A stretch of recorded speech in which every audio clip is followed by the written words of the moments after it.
There's an incredible amount of potential in unlocking our sense of smell. Whether we know it or not, we smell 20,000 times a day with every breath we take. A lot of that processing happens on a subconscious level that we don't even realize. But let me ask you, how many people here are wearing a fragrance right now? A perfume, an eau de toilette, a cologne. Quite a few people. We wear it because it changes our mood, it changes our mindset, it makes us feel confident, or whatever benefit we want. But how many people here enjoyed the shopping experience to find that fragrance? One, maybe two. The reality is the fragrance experience is actually quite frustrating. You're in an industry where 1 in 4 people that walk into the shop with money in hand and intent to buy walk out without buying anything at all. And 70% of those people have no idea what to look for. And it's the paradox of choice. There's 3,000 fragrances in an average shop. You have advisors there that can't possibly know everything there to guide you. And after smelling 6 or 7 things, your nose gets blocked. You experience what's called nose blindness, and you can't differentiate the difference between fragrances. And yet, the industry is $56 billion globally. The retailers know there's an opportunity. The suppliers that create the products know there's an opportunity as well. They know that people are struggling to understand what they want to make a choice in the shop.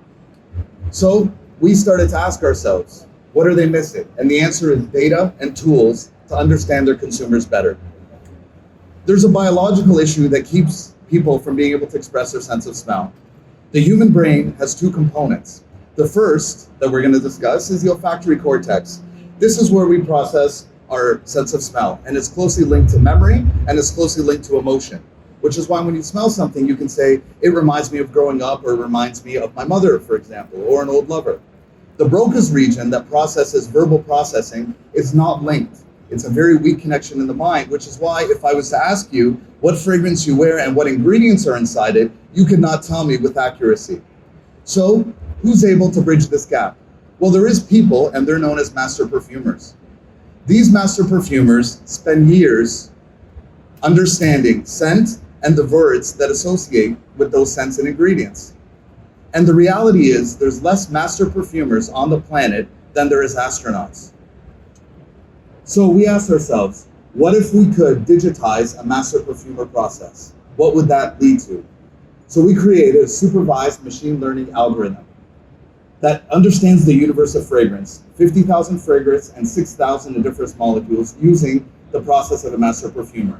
And we've scraped the internet to understand how people communicate scent in regular language and have made the link. Now that's all fine and dandy, but how does it translate to a real execution in a store and not just a beautiful model? So let's go to the retail shop.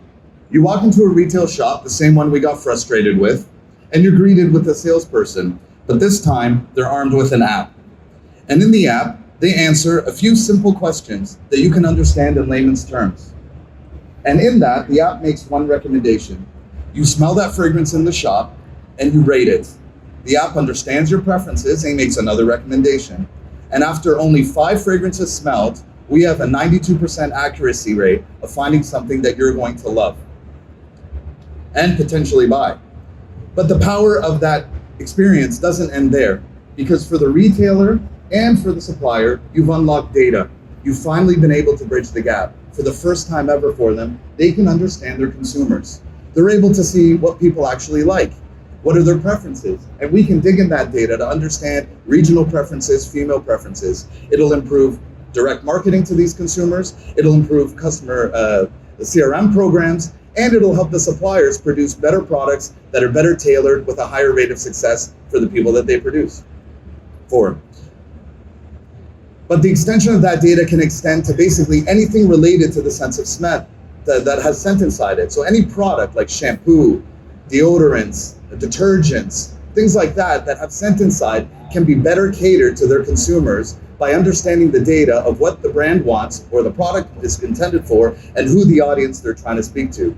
So imagine making products for people in India with different scents from people in Europe because they appreciate different things. Our team is an extremely passionate group. We have myself that has 10 years experience in the industry, my partner who focuses on product, and finally a PhD in data science who's able to translate our learnings to something meaningful. Our advisors are equally supportive. They have background in design, in Google, in technology, in venture capital, as well as entrepreneurialism, and we even have a master perfumer guiding us along the way.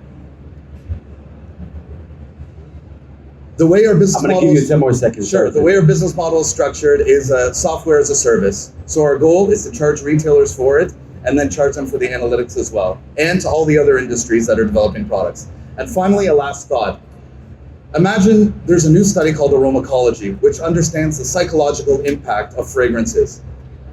In that study, they understand what ingredients does in terms of making us feel better. It can change our mindset and our state of mind to improve our natural health. So I want you to imagine what this data could unlock, treating potentially post-traumatic stress, anxiety, and depression. Helping the world like that would be truly a wonderful thing for our company, and just by using your nose. Thank you very much. Thank you, our lab. Nice presentation, our amazing judges. Your 3 minutes starts now. So thank you for that. It's really interesting, especially for us women. So two questions. First, who are your competitors, whether regional or global, and how have you analyzed that? So there's no direct competitors that do exactly what we do, that are really trying to decode the sense of smell. But in terms of in the store with that sort of solution, there are some regional players that offer it, for example, for their selection. But the opportunity that they have is they're not learning from that data to improve the choices. So it's essentially a simple filtering engine to say, you're a female, you want something that's oriental, and you want it to be strong. Well, there's a lot of options that fit that, but how is it really getting to learn you and understand the real selection? The retailers are not implementing it to get that data and the learning process from it. So the next question, how such technology will help consumers to produce their perfumes? Yeah, Besma, that's a great question. So once you understand this data and you make the connection, you can understand people's taste. So there is a potential to create a bespoke perfumery that we're actually working on as a passion project on the side here. So if you're able to tell me what your preferences are, what you would like to create for yourself individually, we can take you through, understand your profile specifically, and link you to ingredients and combinations and formulas that would match your taste. So the question of how it would be able to take somebody's interest and make that into a buy or a purchase on this side will depend on the kind of questions you asked. Absolutely. Correct. Yes. So while you didn't share that with me, how have you reached those questions, and how easy it is for a consumer to actually understand them and give the right input to you? That's a very, very interesting question, PK. It's true, because I've suggested that there's a language barrier. So the words we're using are not complicated words. If you tell me you want something confident and I'm using simple words to describe some ingredients that you're familiar with, you can tell me, oh, I don't like this and I like this. And if you tell me what you're currently wearing, that helps us understand what you would prefer that you don't realize.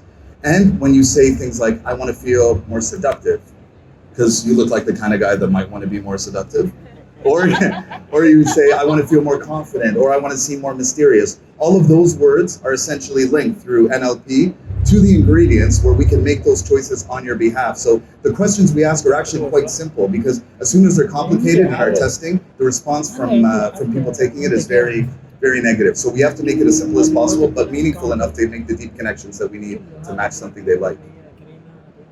Also, are you also able to match the existing perfume, say, hey, something like that or something like that? Absolutely. Absolutely. We mapped the universe of 50,000, so there's a lot of understanding the links there. Okay, room for one more question. Have you already tested the product? You have clients, you have metrics already? Yeah. Yeah, and so can you, have you been able to measure any increase in sales for the retailer or any?